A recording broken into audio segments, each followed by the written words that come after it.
Hey, good morning, everybody. First, I want to thank you for joining us. For those who did not join us yesterday, I am Lieutenant Colonel Angel Tomko, and I'm the spokesperson for the 3rd Infantry Division. I'd like to start by saying our prayers and our focus with the as well as those impacted within our Fort Stewart and Hunter Army Airfield community by this tragic event. We are incredibly thankful for the outpouring of support from our coastal Georgia community and to all the local, state, and federal agencies who responded and stood by us during this challenging time. Although this has deeply affected us, our military community and our dog-faced soldiers are strong. As you just saw, our soldiers getting recognized for their strength, character, and heroism by Honorable Driscoll. And he also visited with them and some of the injured and their families this morning. These soldiers who intervened or provided critical care and support during yesterday's events received awards, and the Secretary of the Army will provide some brief comments and take a few questions. This engagement is on the record, and we will have 15 minutes set aside. A couple of reminders: we will not release any of the names of our injured soldiers at this time. However, we will be able to provide you a status update on their general condition. We will not speculate on the assailant's motives or the circumstances that led to yesterday's events. We'd rather refer those questions to CID, as this is an ongoing investigation. When you ask your questions, we ask that you give your name and affiliation and speak up so that we can hear you and you can hear us. I'd like to introduce the Secretary of the Army, the Honorable Dan Driscoll. His name is spelled D-A-N, last name Driscoll, D-R-I-S-C-O-L-L.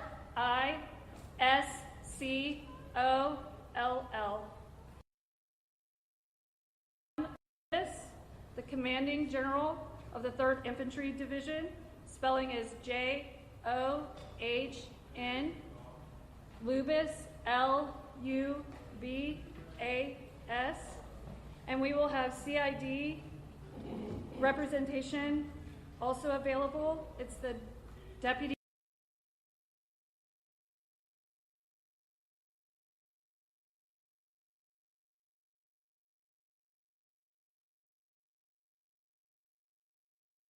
L-E-B-T-I-N-O, and Special Agent in Charge Ryan O'Connor, R-Y-A-N-O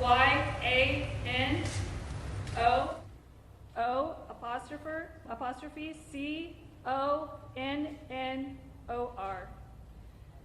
They will be ready to speak to you with regarding the shooting that occurred here yesterday at Fort Stewart.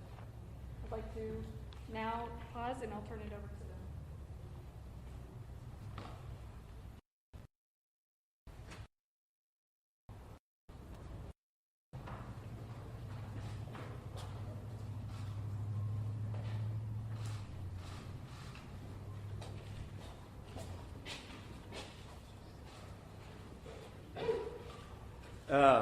Thank you all for being here today. I am Dan Driscoll, Secretary of the United States Army.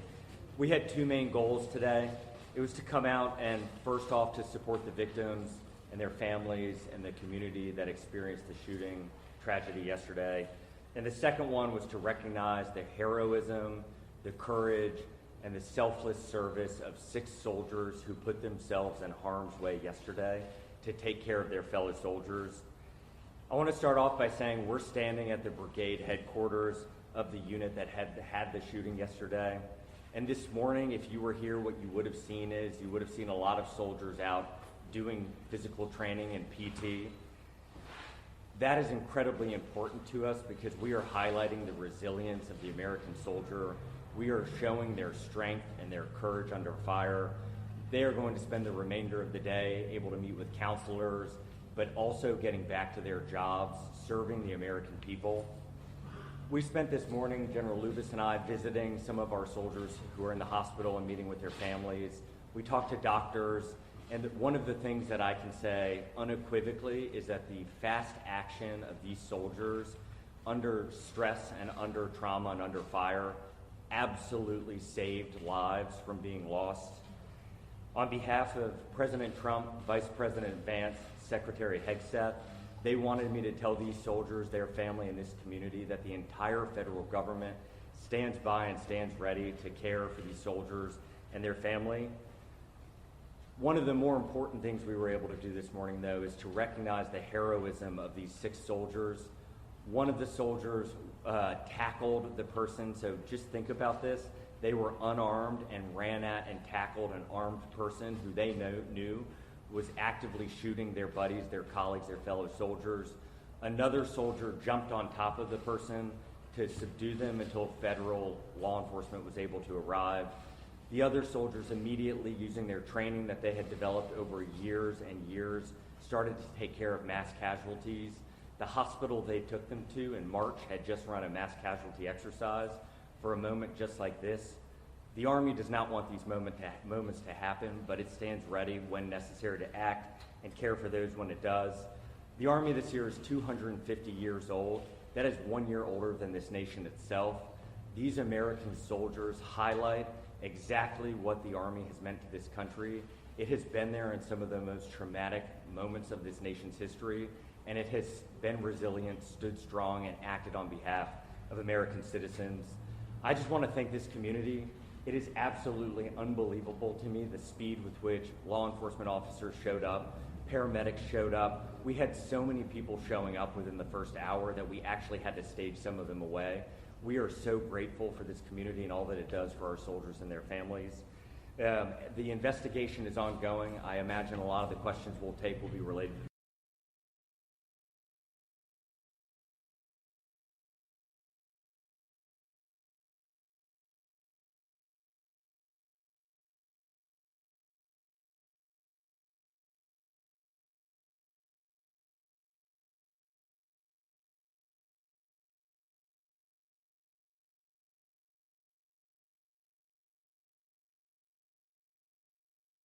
Investigation Division. So let's kick off with some questions. Mr. Secretary, Robin Campbell. Hey, Robin. Hi. Will there be any efforts by the DOD to harden the entrances to installations to look for things like personal weapons coming in and out of space? We are constantly looking at our security protocols on all of our bases, both in CONUS and around the world. We absolutely will want to learn from this investigation. We do not want something like this to ever happen again on an Army base. And so if there are things we can do to improve safety, we will take those steps. But right now, we're really early in the investigation. Mr. Secretary, Yeah. Paige Abube with ABC Hey, News. Thanks for being here. How did the suspect get a gun, his personal gun, past security onto the base and to his workplace? Faith, as I just remarked to your colleague, we are still early in the investigation. The shooting happened yesterday. CID, I can have him come up and tell you what we've learned so far. Our commitment is what we learn will be disclosed. It will be transparent. Justice will be brought on behalf of these victims and the community that was harmed. Hey, good morning. As the Secretary mentioned, this is still an active investigation. We are still processing the scene with all the resources and capabilities that the Army's Criminal Investigation Division has to offer, which is immense. We have surged people from this entire region. In light of the fact that we're still processing, I'm going to have to defer that question for now. Is it normal to have a personal gun under the suit? No, that would be a violation. Hey, Ryan. You got a chance to meet with the families, and obviously we won't have that chance. You got a chance to meet with them, talk to them. You seem very proud of how everyone reacted. Can you tell us what that was like meeting the families? What state are they in right now? Share with the public who's concerned about these folks who obviously didn't deserve the charge. Ryan, it was heartbreaking sitting in there and seeing their soldier, their daughter sitting behind them, struggling. Our hearts broke with them. We tried to hug them. We tried to convey from the President and the Vice President and the Secretary of Defense that our entire nation mourns with them. We stand behind them. It has been only a couple of hours for them. I think they are still processing through it. But what we wanted to convey is we will be here with them every single step of the way. The United States Army is committing every resource we need to get these soldiers back into their formations as quickly as we possibly can. And then one of the things that we had said at the meeting earlier with the soldiers from this unit is, General Lucas and I were reflecting on this in the car ride. These kind of moments, especially if you've deployed, you've gotten to see them more frequently. The trauma from them often doesn't hit for weeks or months on it. Like it doesn't come as quickly as you might think. And so what we try to encourage for all of our soldiers is to speak up, lean on each other, lean on your leadership, and we will provide the resources, the care, and the love that they need to recover. General, can you take that on as well too, real quick, just about what it was like to meet with those families as well? Yes, sir. Thank you for the question. It's heartbreaking. It's painful to see them struggling with a wounded family member. They expressed that they were incredibly proud of their soldier, as we are, and they asked for prayers. So we appreciate all the prayers that have been sent our way, and we would ask you to keep them coming. General Lucas, Korea Streamer with NBC News. Yes, Scott Underwood with CBS News here. Quick question for you. Can you describe the condition of those who were injured? I know that there might have been some updates. I know General you said yesterday they're expected to be okay, but just nature of the injuries to life? Yes, sir. Thank you. Of the 5 wounded soldiers, 3 were released yesterday, which is amazing considering the circumstances and the ranges at which they were engaged. 1 soldier remains as an inpatient here at Wynn Army, right here on Fort Stewart. She's doing very well and high spirits. Of course, she's got a little bit of a road to recovery. We're hopeful she may be released as early as this weekend, but that will just depend on how things heal up over the next couple days.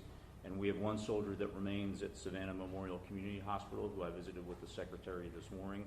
She's got a little bit longer road to recovery. The doctors are very positive, but I think it's going to take her a bit longer to recover.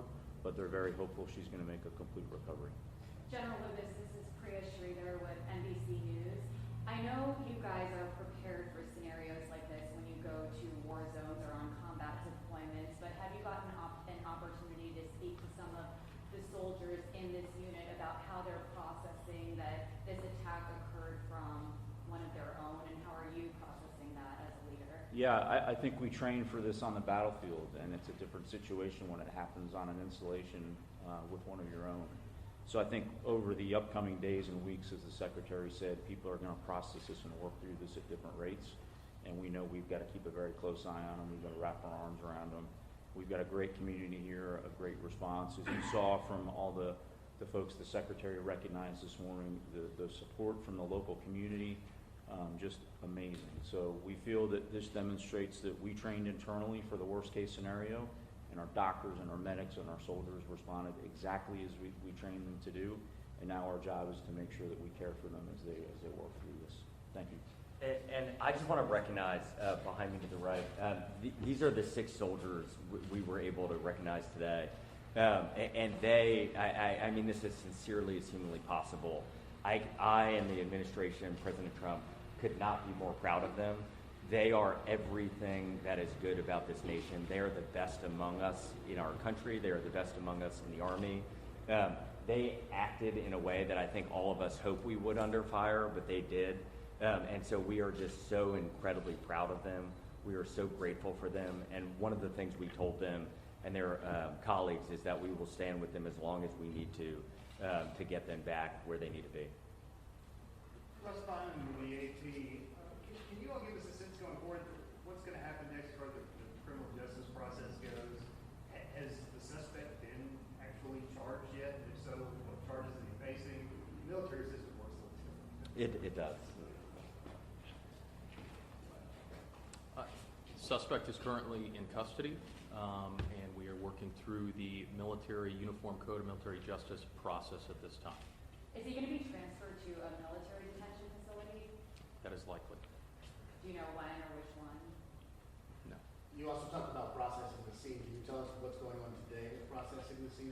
I imagine in shell casing pictures. Can you just describe that for us? Certainly a tragic scene where our soldiers train, but the process of a scene would normally encompass digital evidence, forensic evidence, trace evidence, all of those things which our team is currently doing. And was this captured on video since it was inside the facility? I can't comment on that at this moment. Just a point of clarification from yesterday, we were told you, chain of command was not aware of the arrest for the DUI off base. Can you explain if you had been aware of what the procedure would have been? Would he have been disciplined? Would he have been taken out? Because we are one day into the investigation, we can't reveal those kinds of things. I think what we try not to do is speculate or do hypotheticals, and so each soldier, each instance, we take very seriously. Something like a DUI or another issue that could occur in the community, that impacts how we treat that soldier in our formations. We want holistically powerful and controlled and competent soldiers, and so we are constantly reflecting on our mechanisms and procedures as an Army so that we're able to capture that information and hold soldiers accountable. Are they usually disciplined after an arrest? It varies based off the case. Any other questions? We got time maybe for one more question. Yeah. Joe Kovac from the Atlanta Journal-Constitution. General, could you speak at all, just to give some insight at all on the acts of bravery that you've heard about in this episode? Yeah, sure. I think, as the Secretary mentioned, we have 6 incredible soldiers behind us, but this is just representative of the larger formation. Once the shooter was identified and a threat was identified, we had soldiers that immediately raced and tackled that soldier, wrestled the gun away, subdued him. A second non-commissioned officer jumped on top to further restrain him until the police could arrive. And then simultaneously, no one hesitated. Most of these soldiers behind immediately, and most important, bleeding. And when we spoke to the surgeons in the hospital, it was clear that the actions they took, primarily stopping that bleeding before they were loaded up into ambulances and quickly evac'd to Win Army Medical, certainly saved their lives. Are they back to work today? I'm sorry, Are who they back to work? back to work, or are they taking some time off? Well, today is a day that we focused on bringing the brigade and the unit together so they could support one another, so we could, of course, get right back at it, but it's also a day where we're going to focus on ensuring that they're getting the support they need. General Thank you. Lewis, can you give us a general sense of how long this all happened from that first shot fired to when your brave soldiers were able to tackle the gunman? I can. It was an incredibly fast response, and I do attribute this to the training that this installation has done and the teams here have done. So at approximately 10:56, the incident was reported, and that went out over. That triggered a lot of response. Our installation, medical services, our police, our fire, our emergency medical services to respond, but it's also monitored by the local community, and then we requested assistance. At 11:04, we initial lockdown of the installation, so that is pretty quick. That wasn't me, that was the director of DES and the garrison commanders that immediately made that right call and that decision. At about 11:09, emergency personnel were dispatched to treat the 135 soldiers and the law enforcement. Several behind us and several in the crowd that we recognized earlier. So really what that means, we had about 13 minutes after that first report, we already had people, ambulances, fire, fish and game, military police responded and were on the scene. And then we had local support from the amazing community here. We had the first SWAT team arrive from off post within 20 minutes on site, which is truly incredible. So we're incredibly grateful for the support from the community. I'm incredible for our leadership that trained our soldiers to react this way. And then, as the Secretary said, we're incredibly proud of the soldiers themselves. Thank you. Unfortunately, that is all the time that we have. Thank you guys for coming. We're going to stand by. I think we have some time that we can talk to the soldiers, but unfortunately, that's the time that we'll have with the Secretary and with General Lewis. Thank you for coming.